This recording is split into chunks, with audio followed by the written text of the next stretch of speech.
What's up, everybody? Monday night, RotoGrinders, pre-lock show, Baltimore and New Orleans. I'm the Luch, and I'm here with Keith Eyster. Big shout out to Rob producing this thing behind the scenes for us here today. Keith, it's been a while since we did a showdown show, but we're back. We're back for tonight anyway. How are you, man?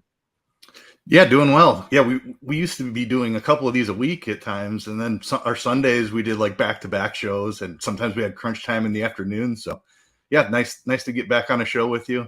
Got a pretty exciting game here, I think. Some injuries that we're going to have to dig into and break down. Mark Andrews, the big one for Baltimore, obviously. We're seeing some names that have resurfaced that we haven't seen in quite some time. So definitely an interesting game here. Lots of different ways to go, I think. Yeah, it doesn't matter what year it is. We talked a little bit right before the show, and it's like Jordan Howard and Deshaun Jackson. Is it 2015? Is it 2012? Like, Deshaun Jackson's relevant again. He's going to carry ownership. Oh, what a slate it could be. You know, it could be one of those 2 targets. Maybe someone catches a bomb kind of thing. Maybe right. Maybe get a big fat zero at 20%.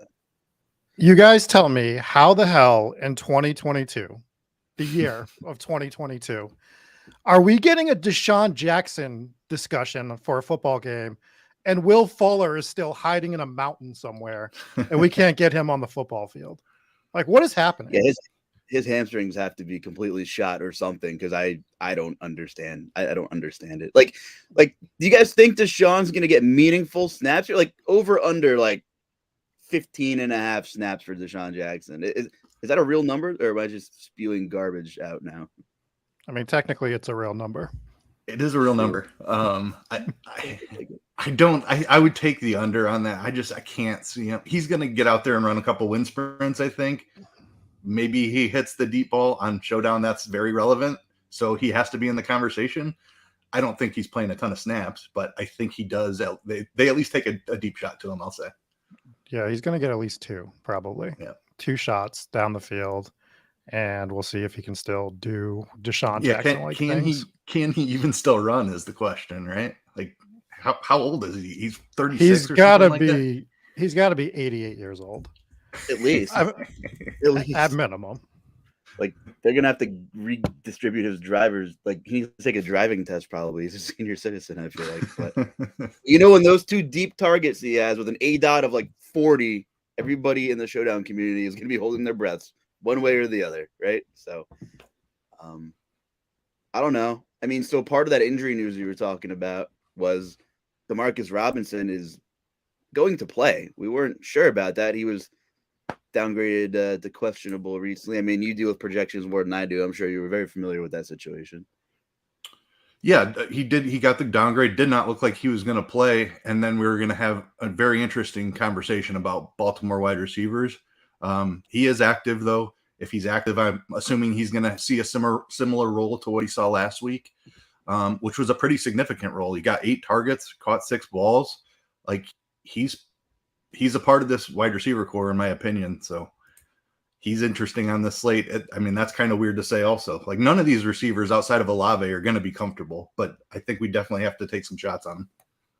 No, I agree. A lot of volatile boomer bust, zero floor guys like the Traquan Smiths of the world are all on the same slate tonight. It seems like there are many teams that have dealt with numerous injuries, but the past 2 years, I feel like Baltimore got dinged with maybe not quantity, but quality. Like last season, it was Marcus Peters in training camp and someone else on like the same day, right? And this year, J.K. Dobbins clearly, I don't think, was ready, and now he's done, and Gus Edwards isn't playing. And of course, you know, they ship out Hollywood Brown. He wasn't hurt, obviously.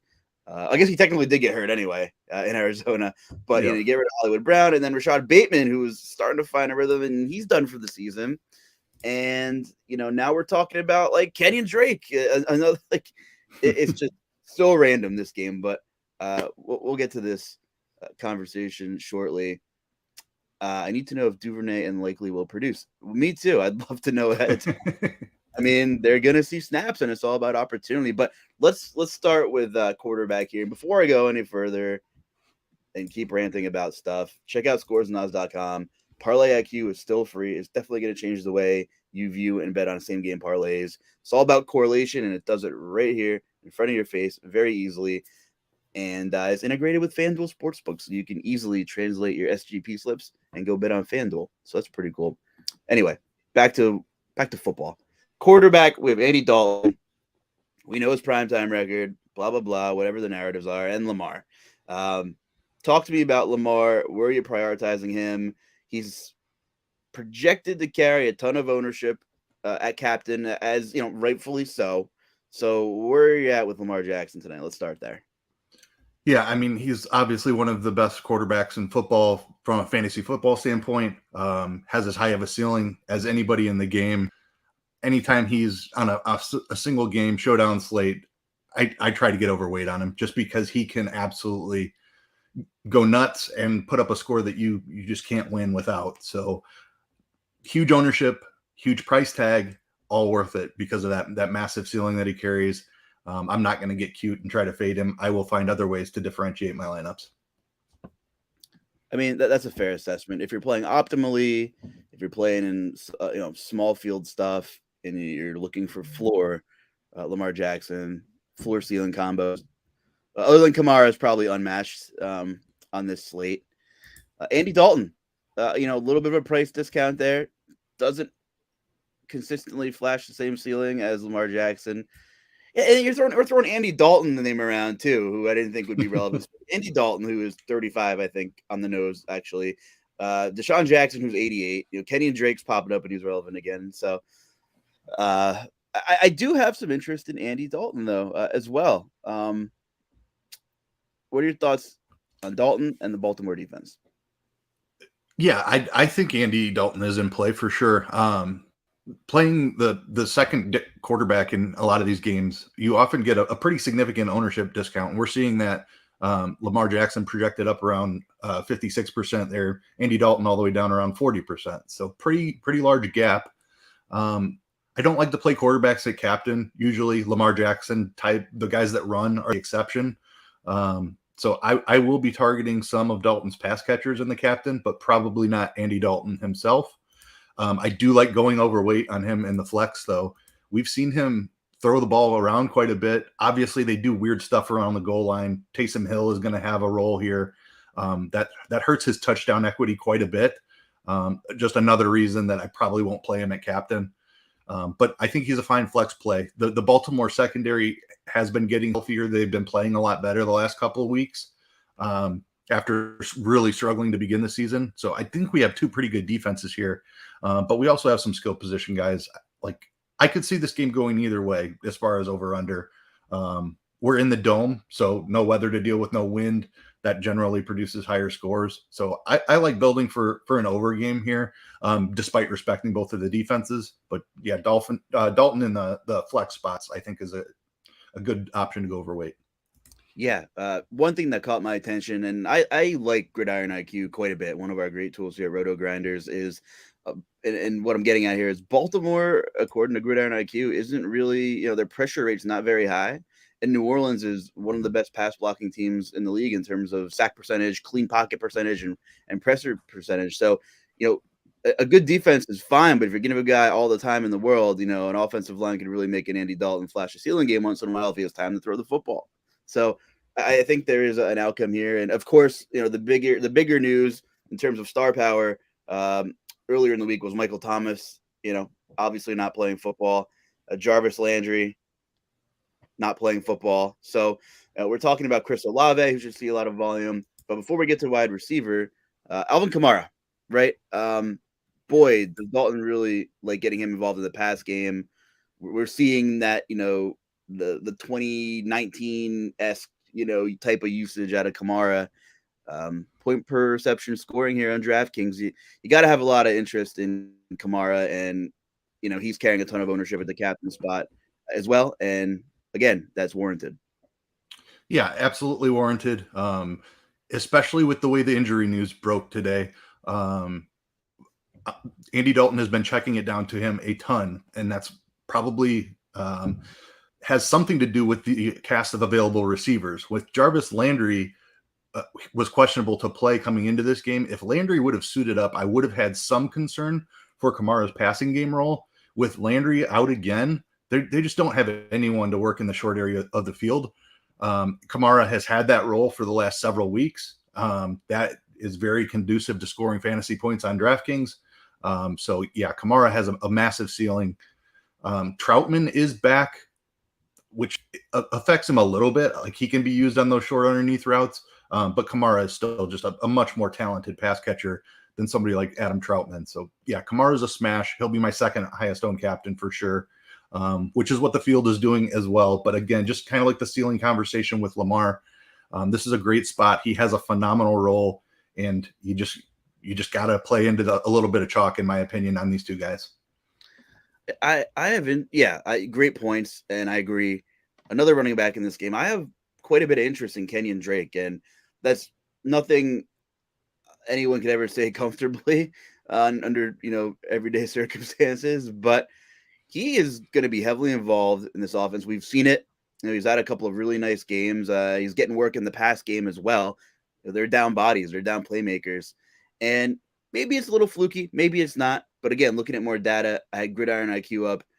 New Orleans, solid defense, good against the zone run, bottom third of the league against gap schemes. And the Ravens are the gap scheme of all gap schemes here. So, outside of Lamar, Kenyon Drake probably has the highest touchdown equity on Baltimore tonight, in my opinion here. How much burn is Justice Hill going to get? I don't know, but I'm thinking Kenyon Drake will play 2/3 of the snaps. I think he played 57% of the snaps last week or something like that. I believe pushing 60%. So I think Drake is a place where a guy you can really zag with lineup builds with Kenyon Drake. He's at a tough price point if you're not playing Deshaun Jackson or if you're punting one of these like one catch for 5-yard tight end kind of guys, which is totally fine and clearly viable when you're playing Showdown. But he's just tough to get in a build.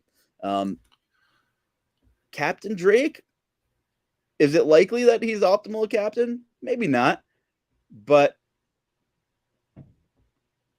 there's a reasonable outcome, I think, tonight where maybe, he vultures some Lamar goal line work here. It's tough because both teams have so many guys who can score inside the 5-yard line, and we didn't even get on Taysom Hill yet. Yeah, I mean, I like your Drake call here. He's not coming with a ton of ownership. There's really nobody behind him that we're scared about. Justice Hill has been more of a special teams guy. He's gotten a little more involved recently. He's past Mike Davis for sure, but he's still not a threat to Drake. 62% of the snaps last week, like you mentioned. So a pretty significant role for Drake. He's kind of moving up into that like true number one territory. I don't foresee Justice Hill just taking on a much bigger role in this game. I think we can feel pretty safe about Drake. Your comments about the gap run are very interesting as far as having success against this New Orleans defense. They definitely have a reputation as a fantastic defense. But if they're susceptible to the way the Ravens scheme run plays, that's a really great nugget there. So yeah, I think as a contrarian captain, I just sprinkle a little bit in large field. I certainly wouldn't do it in a single entry probably, but like if you get up 20 entries or anything higher than that, large field stuff, I think that is a great call. We'll see. I'll let you know in a couple hours. Of course, we talk about sample sizes and we've only dealt with like 8 or 9 games, right? We're heading into week 10, which is kind of crazy, but it's not like baseball. We don't have hundreds of games of data and everything, changes so often, but it's not like they saw the least amount of gap scheme. I think they saw like the 9th or 10th most amount of gap runs against them as well. So, I mean, I don't know what the gap is between, seeing the most of a certain amount of plays from the most to the least in the league, but I think there's something there. It might work, it might not, but I'm willing to roll the dice here. Wide receiver, obviously, we know Chris Olave is the volume guy, and he's great. Like, man, I nothing against our guy Andy Dalton, but I would love to see Jameis Winston let it rip to Olave at some point. I think that would be a lot of fun. We could talk about New Orleans, but what we really need to dive into is the Baltimore side of things here. Obviously, they don't have Mark Andrews, no Bateman. And here we have Duvernay. We have a couple other guys who are they're just guys. They just have a collection of guys here and Deshaun Jackson, Keith. So what are we doing? Yeah, all of these guys are stepping into new roles. Mark Andrews is the number one pass catcher in this offense. He's out, like you mentioned. Bateman out. He's been the number 2 guy, not very productive, but definitely has big playability. There's plenty of opportunity here. Looks like Likely is grabbing the most ownership. I kind of agree with that. He's been productive even with Mark Andrews out on the field. I think he kind of just slides into that Mark Andrews role. He's capable of lining up out wide in the slot. Likely is the guy I want the most exposure to. I think Duvernay is fine. I think he's run a little bit hot with touchdowns this year. We didn't really see him take on a much bigger role last week. So I'm a little bit iffy on Duvernay. I would have loved him if Robinson was out, but with Robinson in there now, he's kind of the volume guy that we saw. I don't know. I think I would rather go overweight on like Kenyon Drake than try to figure out which one of these wide receivers is going to get it done. Like we don't know how healthy Robinson is. Like Duvernay is a fine option, but he's coming with a little bit of ownership too. James Prochet is a guy who saw the field a little bit. He's the cheapest of the 3. Don't mind some shots there. I'm not taking any huge stands on for Baltimore. Like I'll play them pretty much at their ownerships. I think it's tight ends where I want to get a little bit different. I love Likely. I'll be overweight on Likely and Josh Oliver. The Ravens run the most 2 tight end sets of anybody in football. Like 56% of the time, I think was the number. So Josh Oliver is really my favorite contrarian option here from Baltimore's pass catchers. You know, Taysom Hill's listed as a quarterback, but he plays everywhere, and I still consider him at tight end in my brain anyway. So let's have the Taysom Hill conversation. He's on play in every single showdown slate, no matter what. Like if you're multi-entering, you'd be kind of crazy to not have a couple of Taysom Hill dart throw captain teams because he still has 30-point upside because of his touchdown equity. So if the defenses show up a little bit here and it's not a total shootout, if he scores twice, that's it. He's probably going to be the nuts and the captain. He's going to be the guy you need. So how are you gauging Taysom Hill all these circumstances we have here? Like, can you still play Taysom Hill and Kamara together? Are you worrying about either one of them vulturing one another? Like, would you maybe fade Kamara in a Taysom Hill captain build for some leverage, something like that? So it's tough because he's not super cheap. Kamara's really expensive, but on DraftKings where you're expecting Taysom to get the touchdowns, Kamara can there with bonuses and with receptions. So on DraftKings, I think you can play them both together. Hill is pretty cheap. Like this, playing them together is going to cost you a lot of money. But like if it's a low scoring game, Taysom scores the touchdown and Kamara gets 8 receptions, 100-yard bonus, like they could both absolutely be in the optimal lineup. But it's positionless in Showdown, so like the quarterback position doesn't matter, tight end, whatever he's listed at. Very much in play. He's had a role. Jordan Howard did get elevated, so like maybe Taysom loses a little bit of goal line work, but I don't think that they're trusting Jordan Howard here in the year 2022. So still feel pretty good about Taysom. I think that multiple touchdown upside, like you mentioned, you have to play a little bit. No, I totally agree. If you guys got some questions, drop them in the live stream chat on Discord or in the YouTube channel, and we will get to them. We're at 8:04 Eastern. Kickoffs about 10 minutes. Do you want to talk a little bit of FanDuel? I know our guy, Carolina guy, aka Big Hurt, is definitely in the chat here. Oh yeah, contrarian MVP FanDuel GPP. There he is. So we definitely got to talk about some FanDuel. And what's up, Carolina guy? Thanks for tuning in as usual. We appreciate you guys and everyone that tunes in. Seen a big number next to Lamar MVP, and we're talking about raw points on FanDuel, and I totally get it. Where do you draw the line in the sand here? Do you still play him at MVP, or is this like a contest selection type thing for your decision making?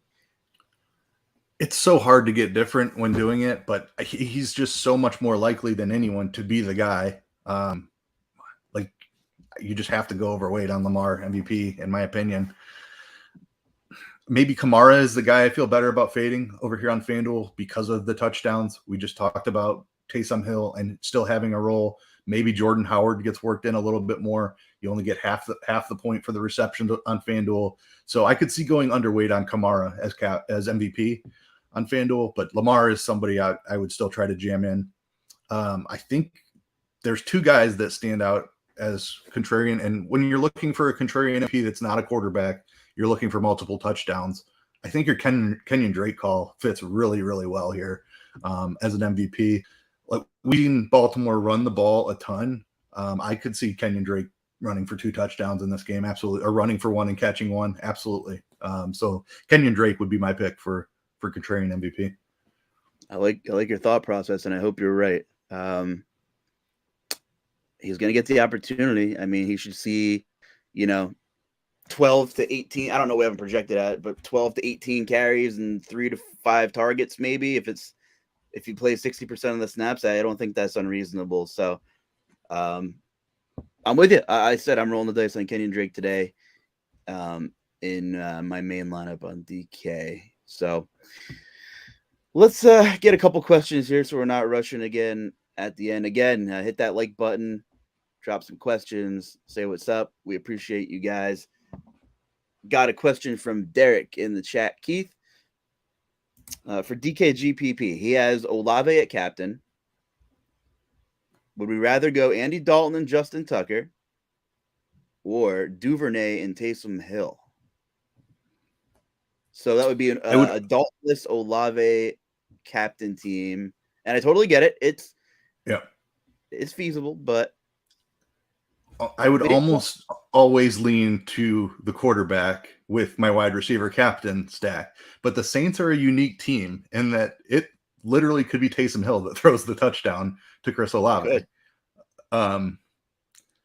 Yeah, I mean, I think you're different going Taysom Hill. Like, it's a good way to get unique, I think. So I lean the second one. I mean, if it's single entry, I'd go the Dalton side. If you're talking about large field stuff, then I like the second one. Right, you get more upside with Duvernay in there too. It's just a very uncommon, unorthodox build, so it'll definitely be unique for the most part.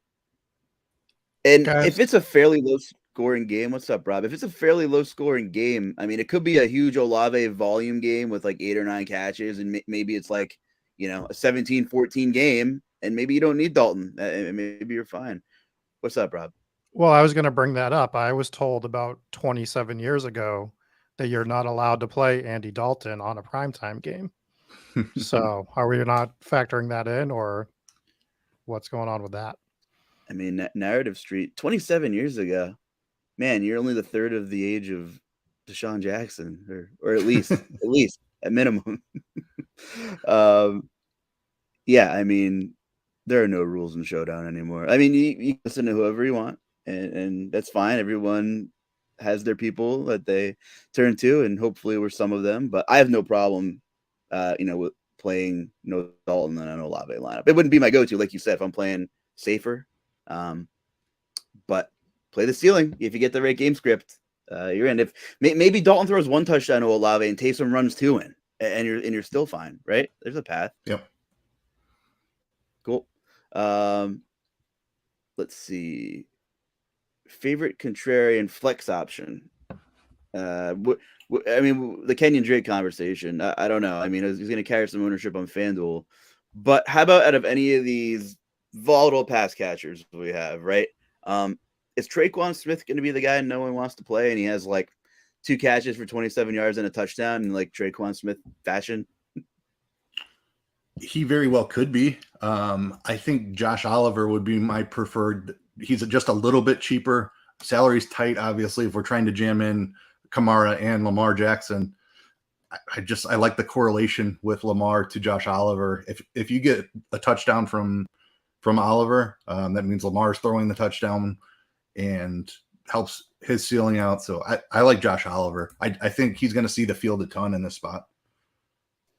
Good question from Dan in the chat about Justice Hill. Could you captain Justice Hill tonight with Drake in the flex and Jackson in the flex? So we have Father Time Deshaun Jackson and Kenyon Drake in there as well. I don't mind the 2 running back builds. Do you have to play Jackson when you captain Justice Hill? I don't know what that like. He's cheap, right? Yes. I mean, you could leave a ton of money on the table, and if Jackson catches the bomb, the 57-yard bomb and a score, and that's fine. That would be like the largest of all large field dart throws, I think, though. Yeah, I don't know that Justice Hill has the upside. You would need him to overtake Drake, I think, in like the pecking order. Yeah. So I wouldn't play him with Drake, I don't think. Especially not a captain lineup. Yeah, we didn't talk kickers at all. I mean, I don't really know what to say about kickers. Like Justin Tucker and Will Lutz are both good at kicking footballs, and their teams generally are around the red zone. So I don't mind the kickers at all. I mean, they're carrying some decent ownership, but I would, if I'm making some Drake teams, I would definitely have some kickers and think about a defense as well. Yeah, I mean, being in the dome, kicks are easier to make without any conditions and stuff like that. Either off the turf is better than being outdoors on grass. So yeah, I mean, kickers absolutely in play. My mistake, Dan. It's Lamar Jackson, not Deshaun. Not Deshaun. Okay, yeah, that makes total sense to punt. Yeah, sorry about that, Dan. Baltimore is like the run-oriented football team outside of the Titans. So I have no problem. Like, that's their offense. I have no problem playing Lamar with 2 running backs in the same build. I think in the right game script is okay. Yeah, I mean, I don't know that Justice Hill has enough of a role to hit a ceiling. Can he get 2 touchdowns? I think it's pretty unlikely. I guess he could maybe catch a screen pass and take a big play and then just kind of luck out on a shorter touchdown also. Just not very likely in my opinion. And then also for Drake to get there in that scenario too, I don't love it. He doesn't have to do much as a flex though. I like Justice Hill. I agree with that. Option. Yep. And you never notice how many times you say likely in this industry or unlikely until there's a guy on the slate named likely. We should have had a running total, but it's kind of funny. One more question here, 8:13 p.m. Make sure you're starting to wrap these up. A question from Shane. Thoughts on Adam Troutman? What about his volume? Bunch of tight ends there. A lot of mouths to feed here, Keith. Yeah, I think we've seen Juwan Johnson play really well in Troutman's absence. So I would be concerned that Troutman walked back into the lead tight end role. He's another one of these punts, though, I'm totally fine with. I mean, you're just looking for the touchdown, basically, right? So he's probably only going to get 2 or 3 targets, but if one of those is an end zone touchdown or an end zone target that goes for a touchdown, I think then you're absolutely in business. So, yeah, he's in play. Yeah. I can't argue with that either. I do think Juwan Johnson's my preference. I mean, he's on the north side of 4K, though. So, he's getting up there a little bit for a guy that doesn't have like a massive role, but he has touchdown equity. He had a crazy ceiling game a couple weeks ago. Multiple touchdown game for Juwan. But that's about it. Make sure you're hitting save 8:14. I want to hear some hot takes. Rob, you got any hot takes for me tonight? Just play a quarterback and all the tight ends. Easy game. Play Troutman, Johnson, likely. Deshaun Jackson has Taysom Hill. Deshaun Jackson must be a tight end at this point. He's too old to be a wide receiver. So just play all the tight ends. Or play Justin Tucker in your captain spot for fun. Ooh, we didn't even throw that out there, but we'll see. Now that Harbaugh is kicking more than going for it on every 4th down, he's finally understanding he paid Justin Tucker a lot of money to put the ball through the uprights. So yeah, sense. Teams stopped that pretty quick, huh? The whole going for 2 and stuff like that.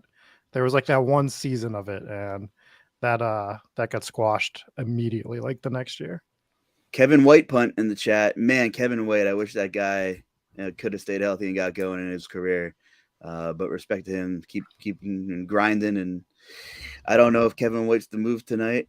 He actually played high school football really close to where I live, so I kind of root for him, but I don't have any Kevin White tonight. You guys have any Kevin White takes? I don't. He obviously caught the one bomb the other week. I don't see him getting on the field enough.